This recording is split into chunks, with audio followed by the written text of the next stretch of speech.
Hey, what's going on everyone? It's Steggy again, back with another Disney Lorcana card of the day. Now, today's card of the day is going to be Scar, Fiery Usurper. Scar is a 4-cost Ruby character who is inkable, so again, he could be placed into your inkwell. He has 5 strength, 3 willpower, and he quests for 1 lore. He's also a vanilla character in the sense that he doesn't have any abilities, and he's also a common as his rarity, so he's going to be pretty easy to obtain. So, one of the reasons why I am talking about Scar is we don't have a lot of Ruby cards, unfortunately, and a lot of the ones we have seen, Scar, Donald Duck, Sergeant Tibbs, they are vanilla characters, they don't have any abilities, and 2 of the other characters we have, Goofy and Tigger, we don't know their lore, and I think it's actually pretty important to know their lore, so we don't have a lot to talk about. I've already talked about, Maleficent, Monstrous Dragon, and we've already talked about Dragonfire. So I thought, you know what? I'm going to talk about this Scar because he is a little different. And what I mean by different is that his stats are special. As of right now, we don't have any other characters with the sort of cost to stat ratio that Scar has. The fact that Scar has 5 strength at only a cost of 4 is really, really good.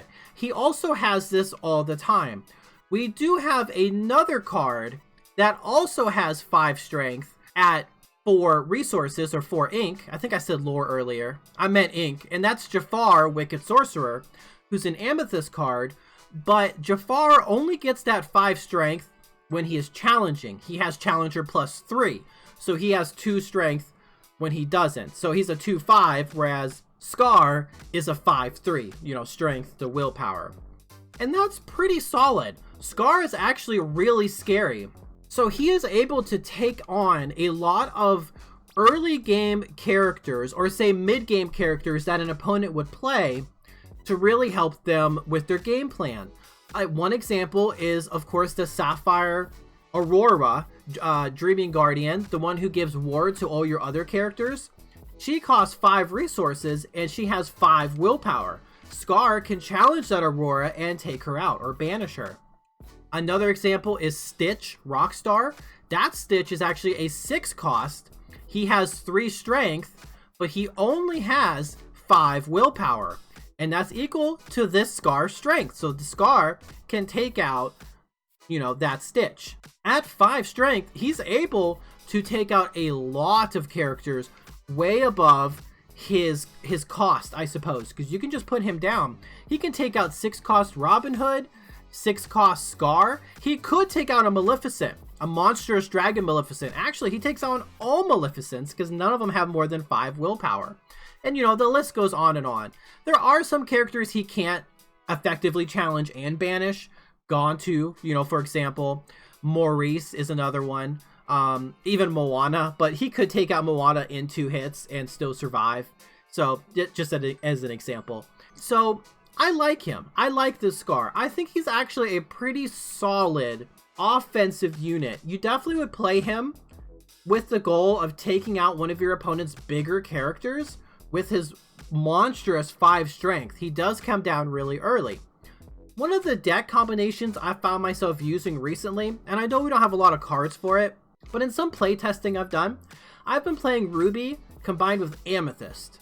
Now, Amethyst is really good because we have a bunch of card draw, which is important. It's good to get, access to more cards in your deck, and that's what makes it really strong.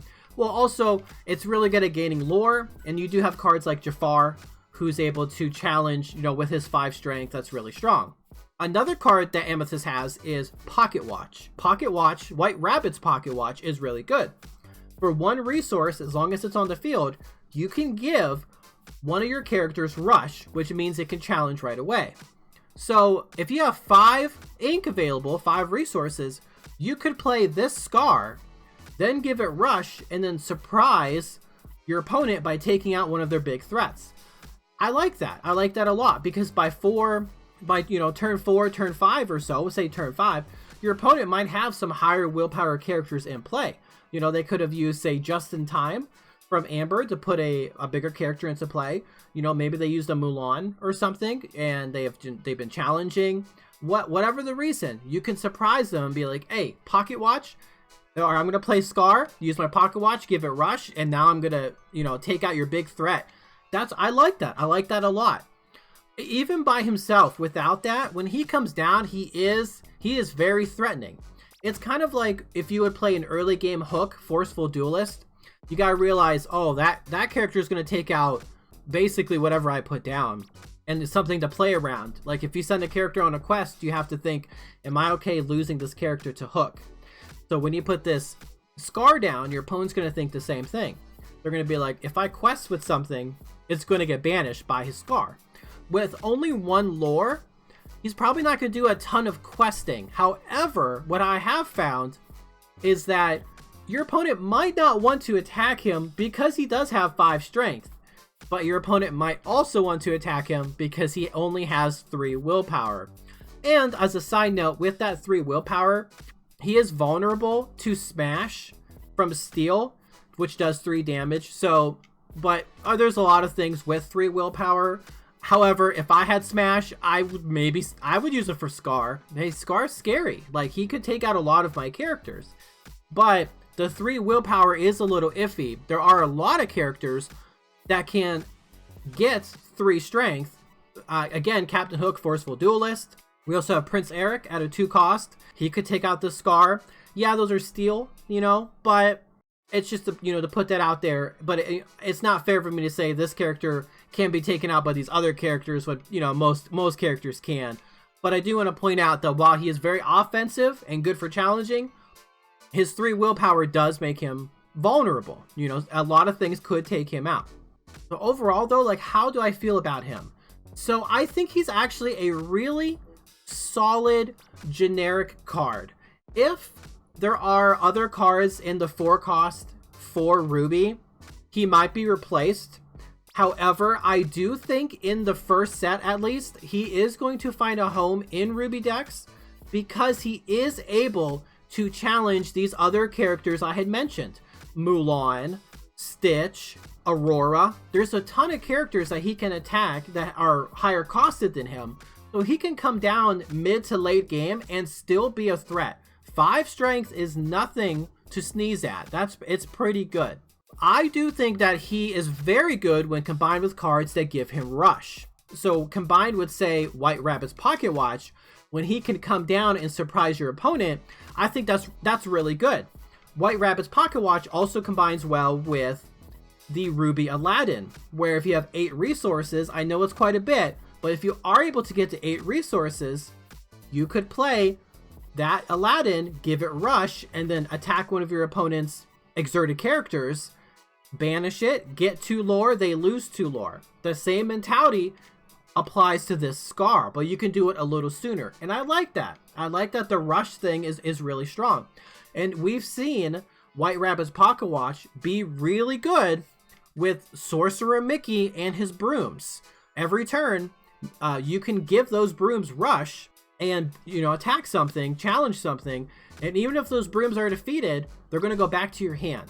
Yes, the Scar really shines with another card, but it is something to consider. I do think alone he is really solid.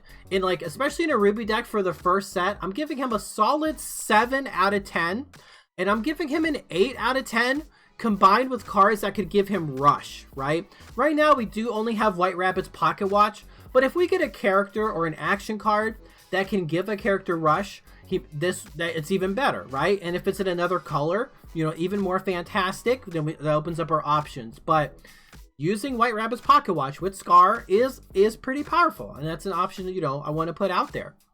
I think he's a solid first set card for sure. He is able to take on higher costed characters with more willpower, and just help you control the board, I suppose. Yeah, in most cases it is going to be a 1-for-1 trade, but a lot of times it's worth it, especially if you're able to take out your opponent's higher costed characters.